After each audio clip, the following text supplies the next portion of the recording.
여러분 안녕하십니까? JTV 저녁 뉴스입니다. 내일 서울에서 열리는 민중총궐기 대회에 전북에서는 역대 최대 규모인 12,000여 명이 참여할 것으로 보입니다. 전북 비상시국회의는 민주노총 5,000명을 비롯해 전국 농민회와 도민 등 12,000여 명이 내일 박근혜 정권 퇴진 민중총궐기 대회에 참여할 예정이라고 밝혔습니다. 내일 전주 풍남문광장에서는 오후 4시부터 서울 집회를 생방송으로 중계하고 촛불 시민 발언대가 이어집니다. 국민의당 정동영 의원이 오늘 국회 긴급 현안 질의를 통해 박근혜 대통령의 질서 있는 하야를 촉구했습니다. 정동영 의원은 대통령이 즉각 하야할 경우 60일 이내에 대선을 치러야 하기 때문에 시간이 촉박하다는 단점이 있다며 대통령이 먼저 하야를 선언한 뒤 국회와 과도내각을 구성하고 이어 조기 대선을 치르는 이른바 질서 있는 하야를 제안했습니다. 또 과도내각이 검찰과 재벌개혁 그리고 정치개혁의 방향을 제시해 조기 대선을 준비해야 한다고 주장했습니다. 전북체육회가 4년 만에 상임 부회장제 직책을 신설해 또 도지사 측근이 임명될 수 있다는 우려가 나오는 가운데 새로운 조직 개편안이 제출됐습니다. 전북체육회는 상임 부회장제를 새로 만들고 2명인 처장을 사무처장 1명으로 줄이며 스포츠진흥본부장과 경영지원본부장 등 2명의 본부장을 신설하는 1처 2본부 7팀의 조직안을 도의회에 제출했습니다. 그러나 도의회는 상임 부회장제 신설로 옥상옥 조직이 우려되는 데다 자칫 선거 조직에 이용될 우려가 크다며 체육회를 투명하게 운영하는 대안을 주문했습니다. 전라북도가 내년도 예산안을 5조 8,116억 원으로 편성하고 전라북도 의회에 심의를 요청했습니다. 이는 올해에 비해 1,754억 원, 3.1% 늘어난 규모입니다. 분야별로는 상하수도 시설 확충과 사회안전망 구축 예산이 10%가량 늘었고 교육과 과학기술 예산은 조금 줄었습니다.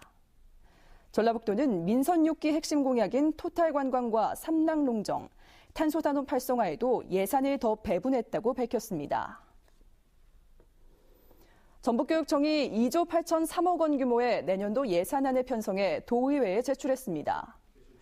전북교육청은 내년 예산으로 올해보다 4.6%, 1,251억 원이 늘어난 2조 8,314억 원을 편성했습니다. 늘어난 예산 가운데 92%는 인건비 증가분이며 학교 신설 예산 등은 오히려 200억 원이 줄었다고 밝혔습니다. 주목됐던 어린이집 누리 예산 739억 원은 편성하지 않아 법 개정이 안 되면 내년에도 어린이집 보육 갈등이 계속될 것으로 보입니다. 익산 국가식품 클러스터에서 처음으로 입주 기업이 공장을 착공했습니다.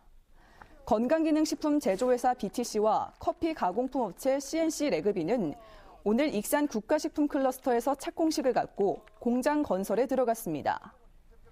국가식품 클러스터에서 입주 기업이 착공식을 가진 것은 국가식품 클러스터 공사가 시작된 지난 2010년 이후 6년 만입니다.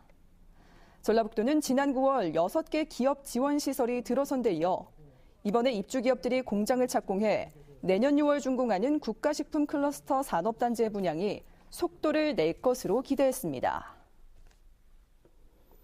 지난 8월 열린 전주 가맥축제가 지역의 대표 축제로 발돋움하려면 산업화와 전문화가 필요하다는 분석이 나왔습니다. 전북경제통상진흥원이 올해 치른 가맥축제를 자체 분석한 결과 단순한 먹거리 중심의 축제에서 벗어나려면 조직을 전문화하고 볼거리와 놀거리 중심의 핵심 콘텐츠 개발이 시급하다고 진단했습니다. 경제통상진흥원은 또 가맥축제가 대구의 치맥축제와 같이 성장하기 위해서는 상표권 등록을 서두르고 축제 기간 연장과 관광객 편의시설 확충이 필요한 것으로 분석했습니다. 야생조류 분변에서 올가을 들어 처음으로 고병원성 AI 바이러스가 검출돼 AI 발생 우려가 커지고 있습니다. 농림축산식품부는 지난달 28일 충남 천안 봉강천에서 채취한 야생조류 분변에서 고병원성 AI 바이러스가 검출돼 철새 주의 단계를 발령했다고 밝혔습니다. 농식품부는 철새 도래 시기가 시작되면서 AI 발생 가능성이 높아지고 있다며 닭과 오리 등 가금류 사육 농가에 소독을 철저히 할 것을 당부했습니다. 다음 주에 서해 바닷물의 높이가 평소보다 높을 것으로 예측돼 침수 피해를 입지 않도록 주의가 필요합니다. 국립해양조사원은 오는 14일부터 17일까지 나흘 동안 태양과 지구, 달이 일직선상에 놓이는 천문 현상에 의해 군산 해수면 높이가 평소보다 40-50cm가량 높은 최고 7m 46cm에 이를 것으로 예측했습니다. 해양조사원은 이 기간에 바닷물이 평소보다 빠르고 높게 차오를 수 있다며 갯바위 고립과 침수 피해를 입지 않도록 주의를 당부했습니다. 무주 덕유산에 첫눈이 내렸습니다. 이번 눈은 어제 오후 4시 반부터 시작돼 4시간 동안 향적봉 정상부에 3cm가량이 쌓였습니다. 덕유산 국립공원 사무소는 이번 첫눈이 지난해보다 보름가량 빨리 내렸다고 밝혔습니다. 전북은 오늘 완주 16.5도, 전주 15.1도 등을 기록했습니다. 밤부터는 내륙을 중심으로 짙은 안개가 끼는 곳이 많겠습니다. 주말인 내일은 맑다가 오후부터 구름이 많아지겠습니다. 아침 최저 기온은 0도에서 5도, 낮 최고 기온은 16도에서 18도로 오늘보다 높겠습니다. 미세먼지 농도는 보통 수준을 보일 것으로 예상됩니다. 일요일인 모레는 낮 기온이 19도까지 오르겠습니다. 전주기상지청은 모레 밤부터 비가 내리기 시작해 다음 주 월요일 오전까지 이어질 것으로 내다봤습니다. 잠시 후 8시 뉴스 예고입니다. 전라북도 자원봉사센터의 직원 채용 과정을 놓고 불공정 평가 의혹이 커지고 있습니다.